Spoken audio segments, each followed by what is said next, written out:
Hello and welcome to the Understanding Narcissist channel. All right, this episode is going to be about narcissists being big talkers versus somebody who actually says something and then does what they say is a hallmark of narcissism. But it's also, there's always, what am I trying to say? They always threaten you with the big guns. I know I've touched upon this in earlier videos.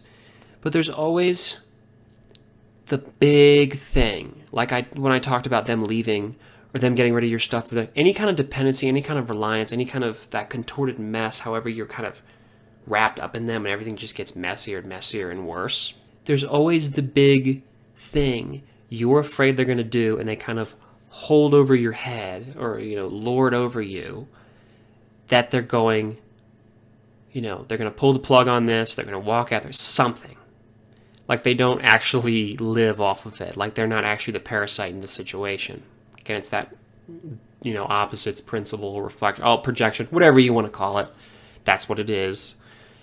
They're the parasite, but they can't believe it. So you have to be the parasite. You're the one they're putting up with. But the point I'm trying to get here, it's kind of like when I said narcissists never leave. Leaving is probably the top one, but there's a bunch of stuff. It's all the stuff that goes with it. Financial. Emotional, though I don't know how you can call it emotional, because there's no sweet empathy between you and a narcissist. There's no sentiment, there's no, when they're gone, you're like, hey, I feel a lot better. You may feel anxious that you're not supporting them, and being an enabler like you're supposed to do, depending on how much of an enabler you are. But when they're not around, you're like, wow, the decompression, it can be amazing, but it's also very overwhelming too. Almost to the point of tears, where you can feel like things are okay for a little while when they're not around. It's that big stuff they hold over you to keep you under pressure all the time, to keep you going. You gotta hold up this machine. If you don't do what I want, it's all gonna collapse. I'm gonna take the kids, I'm gonna take the money, just to take classical examples that I hear about a lot, and I experienced too. But all the dependencies, all the things where you're kind of intertwined with them, interlocked. And you have to, in order to get anything done, you have to go through them. You have to deal with them. My big point here is kind of to echo what I said with the narcissists never leave. They've always got those big things they say they're going to do, and you know what? They don't do it. They never do it. They're not people of action. They can't really do it. And when they have to do something, it's agonizing, and they resent it because they're being forced to do it. But they can't really get that far on their own. They need somebody there. So this concept that they're going to go pull the plug on something that they've created and that they need to have in order to survive, that's their life asset. They're not going to do it. They can't. They're too scared. It's against their self-interest, of course, at the core, the emotional core that does exist, that's driving all their actions. But they're not people of action. They're not going to do it. The stuff you feel like it's going to go wrong, the stuff they're threatening you with, they're not going to do it. They're not. I've never seen it. Maybe I'm being too inductive here and not deductive enough. And that, I guess what that means is that because if it's a possibility, I shouldn't rule it as a possibility. But as far as their behavior, I don't know of any exceptions. They're always threats. They're all emotional mirages. Everything is a dark cloud. But you're not, kind of everything's pouring down on you, but there's no actual, it's not going to pass muster. It never actually happens. Even if it's a feasible thing, it's all an emotional scare tactic in your mind. It's all psychological warfare, but they're not actually going to do it because they're not going to do anything. They can't do anything. It's so hard for them to get up in the morning and actually do anything that normal people do. They need you to help them get to work or even get that job. And to have and sustain it, the amount of work that all that takes. Chaos takes a lot of work. Controlling all that, it takes a lot of work. And so does responsibility. But, I'd rather take that. And, I'd rather run with that than have to be somebody who has to rely on controlling other people to survive and be dependent. I feel like that's a lot worse. That's a death sentence. But they've got to deal with it. So they got to have all this stuff they think they can use so they can feel like they're in control. And then when it works on you, hey, it makes it legitimate. It makes it real. They're like, hey, I do have all this control. They got that feeling. They've got to instill all that fear, the scare tactics. But it's not really anything there. Now, there's just one exception, and it's a big exception, and that's why I have avoided this word. It's the danger. It's how dangerous narcissists can become under certain circumstances. You've probably noticed, because you'll see them, and there'll be more in the future, the domestic, murders. When a husband or a wife murders their spouse.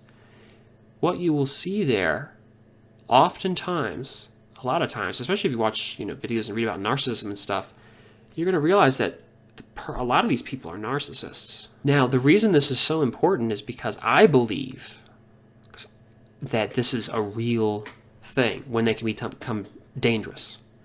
And the thing is, it's not something, if you ever look at these cases, it's not something that you see coming. It happens and it's over. And the person is just gone. They've been murdered. And I'm not saying I couldn't be wrong, because I don't know how close to that point I've ever been with a narcissist.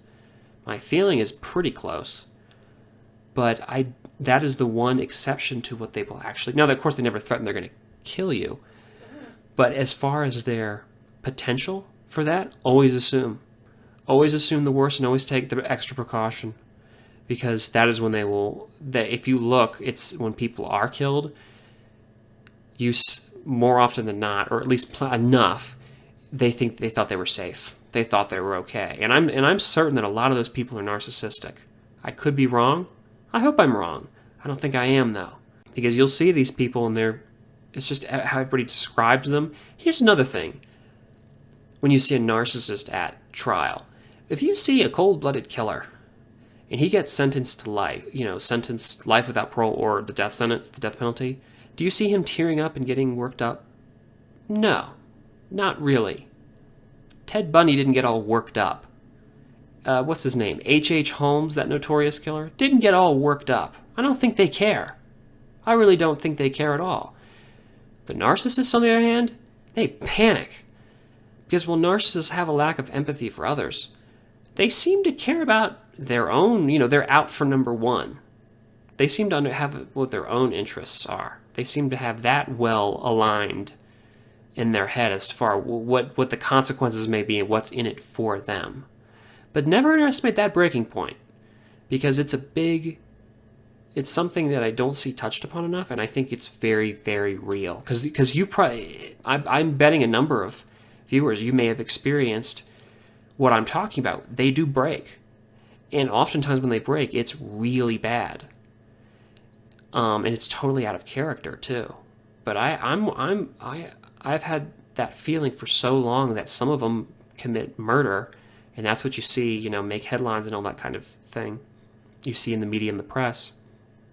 And we have to understand that the people I'm talking about in this video, I think they're the same people.